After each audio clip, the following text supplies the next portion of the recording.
नमस्कार दोस्तों, स्वागत है आपका मेरे चैनल कॉमिक्स लाइफ में। शुरू करते हैं जंबू सीरीज की एक और धमाकेदार कॉमिक्स, जंबू और रोबो। अंधेरे में जुगनू की तरह चमक रही वह इमारत असल में वैज्ञानिक अनुसंधानशाला है। इमारत के चप्पे चप्पे पर ये गार्ड्स इसलिए तैनात हैं ताकि परिंदा भी पर न मार सके। छत पर लगी सर्च लाइटें और टीवी कैमरे इमारत के इर्द गिर्द किसी को भी तुरंत देख लेने को तत्पर। इतनी सुरक्षा व्यवस्था के बावजूद गार्ड ने कहा, कौन है उधर? गार्ड टंकी के पीछे झांक भी न पाया कि एक साया गार्ड की तरफ लपका। पलक झपकते ही सर्च लाइट टंकी की ओर घूम गई। गार्ड ने कहा, खतरा, उधर गड़बड़ है। दूसरा गार्ड बोला, कौन है टंकी के पीछे? तुम बच नहीं सकते, बाहर निकलो। तभी वह साया सामने आया। गार्ड्स ने उस पर फायर किया, लेकिन गोलियों का उस पर कोई असर नहीं हुआ। उसने गार्ड्स पर हमला किया। साया टेरेस की ओर लपका। तीनों गार्ड्स ने उसका पीछा किया और बोले, उस पर तो गोलियों का भी असर नहीं हुआ। कोई भूत है? वह सड़क की तरफ कूद गया है। 25 मंजिला इमारत से नीचे कूद गया बेवकूफ़। वह जा रहा है, बचेगा नहीं। पर वह है कौन? उस क्षण तीनों मानो बुत में बदल गए और बोले, वह हवा में रुक गया है। Oh no! एक गार्ड ने कहा, वह अनुसंधानशाला में घुसने की चेष्टा तो नहीं कर रहा? दूसरा गार्ड बोला, कंट्रोल रूम को मैसेज भेजो, क्विक। गार्ड ने सोचा, गोलियों का भी असर नहीं। साया 12वें माले पर रुका था और रबड़ के बबुए की तरह उछलकर वह फर्श पर जा गिरा। और वह साया था रोबो। प्रोफेसर कुलकर्णी के साथ सादी वर्दी में दोनों कमांडोज के हाथों में तुरंत ही रिवॉल्वर दिखाई दिए और उन्होंने रोबो पर फायर किया। रोबो बोला, ये खिलौने रोबो का कुछ नहीं बिगाड़ सकते बच्चों। जो काम मैं करने आया हूँ वह तो करके ही जाऊंगा। प्रोफेसर कुलकर्णी को मरने से बचा सकते हो तो बचा लो। दोनों कमांडोज दीवार बन गए और बोले, ठहरो, प्रोफेसर कुलकर्णी की जान देश के लिए बेहद महत्वपूर्ण है कुत्ते। लेकिन दूसरे ही पल रोबो ने उन पर हमला किया और उन्हें मार गिराया। प्रोफेसर कुलकर्णी दरवाजे की तरफ लपका। रोबो सोचने लगा, ओह, भागने की कोशिश कर रहा है, रोबो से बचकर। रोबो ने कहा, नहीं प्रोफेसर, भागने की कोशिश बेकार है। ठीक उसी पल दरवाजा खुला और गार्ड्स अंदर आए। वह बोले, वह रहा, पकड़ो उसे, क्विक। रोबो का हाथ हवा में उठा और प्रोफेसर कुलकर्णी का शरीर शीशे से टकराकर जमीन पर आ गिरा। गार्ड्स ने कहा, शूट हिम। सैकड़ों गोलियां रोबो के जिस्म की ओर लपकी, लेकिन रोबो जाते जाते 2 हथगोले फेंकता गया, जिससे वहां जोरदार धमाके हुए। और अगले दिन तूफान की तरह उड़ी जा रही वह कार जंबू की थी। बंटी ने कहा, उफ जंबू, इतनी तेज कार तुमने पहले कभी नहीं चलाई।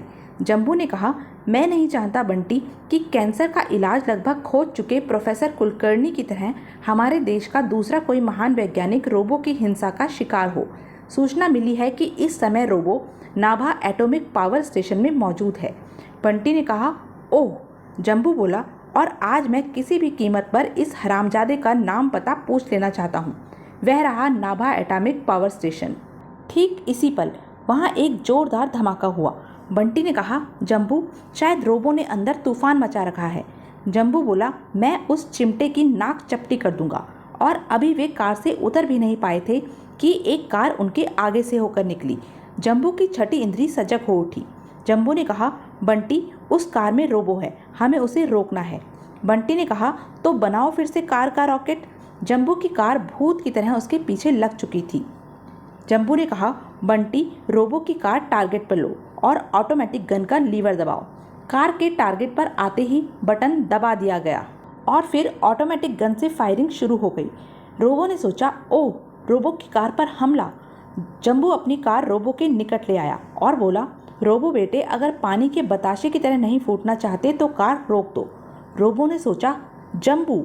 बंटी बोला, यह ऐसे नहीं मानेगा जंबू, फार्मूला नंबर 66 लगाओ।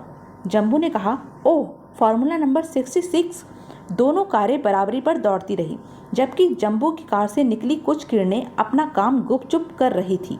और फिर जंबू ने अपनी कार तीर की तरह आगे बढ़ाकर रोबो की कार के आगे घुमा दी और बोला, अब तो तेरा बाप भी रोकेगा कार।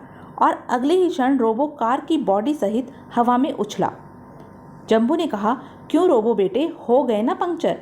बंटी ने कहा, नहीं जंबू, अभी तो इसकी कार पंचर हुई है। जंबू ने कहा, तो अब मैं इस उल्लू के पट्टे का फ्यूज उड़ाता हूँ। और यह कहकर जंबू ने एक जोरदार घूंसा रोबो को मारा। वह सोचने लगा, उफ, इस काले बैंगन का जिस्म तो स्टील का बना हुआ लगता है। रोबो ने जंबू पर वार किया और बोला, यह रहा तुम्हारे घूंसों का जवाब जंबू। जम्बू, मैंने इस दुनिया से ऐसे वैज्ञानिकों को खत्म करने की कसम खाई है जो विज्ञान की दुनिया में कोई भी चमत्कार कर दिखाने में पूरी तरह से सक्षम है। उसके बाद केवल एक नाम विश्व वैज्ञानिक के रूप में गूंजेगा, रोबो रोबो रोबो। जम्बू बोला, मैंने भी तुझे अगर दुनिया के सामने फटीचर सिंह बनाकर पेश न किया तो मेरा भी नाम जम्बू दी ग्रेट नहीं। ले संभाल जम्बू दी ग्रेट का चिकनकारी घूसा। रोबो बोला, ओह।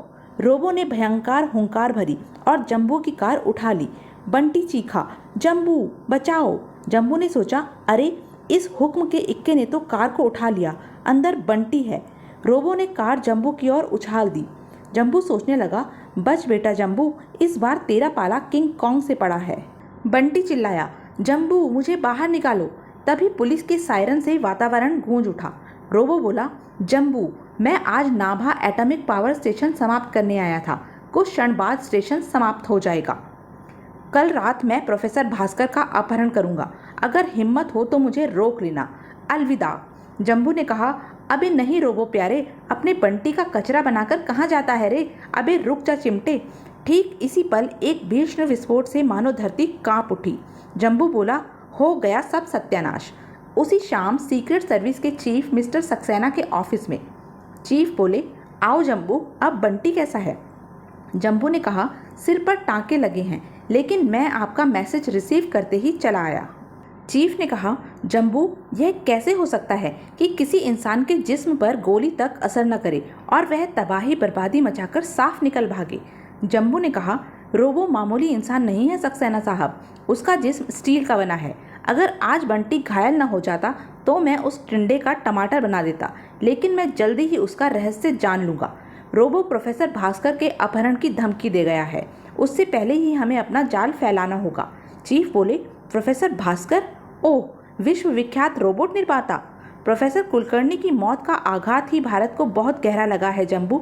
अगर प्रोफेसर भास्कर को कुछ हो गया तो यह हमारे लिए डूब मरने की बात होगी। जम्बू बोला, प्रोफेसर भास्कर को कुछ नहीं होगा सक्सेना साहब, जम्बू पर विश्वास कीजिए। अगली रात एसपी साहब अपने सिपाहियों से बोले, कोठी के 200 गज एरिया में किसी भी संदिग्ध व्यक्ति को देखते ही उस पर बेहोशी के बमों का इस्तेमाल करना है, समझे? जम्बू और चीफ सक्सेना प्रोफेसर के बगल वाले कक्ष में उपस्थित थे। चीफ सक्सेना ने कहा, जम्बू, प्रोफेसर भास्कर को इस स्थान से कहीं दूर भेज देते हैं जहाँ। जम्बू बोला, नहीं सक्सेना साहब, अगर ऐसा किया गया तो रोबो यहाँ नहीं आएगा, जबकि मैं चाहता हूँ कि वे आलू बुखारा यहाँ आए। ठीक इसी पल चारों तरफ अंधकार छा गया। एक सिपाही ने कहा, अरे लाइट को क्या हुआ? शायद फ्यूज। इसी पल तेज बिजलियाँ सी गड़गड़ा उठी। तभी कोठी को घेरे खड़े जवान चीख पड़े, ऊपर वहाँ छत पर कोई है। तो यह थी अब तक की कहानी। आगे की कहानी जानने के लिए बने रहें मेरे साथ। और हाँ, मेरे चैनल को लाइक, शेयर और सब्सक्राइब करना ना भूलें। धन्यवाद।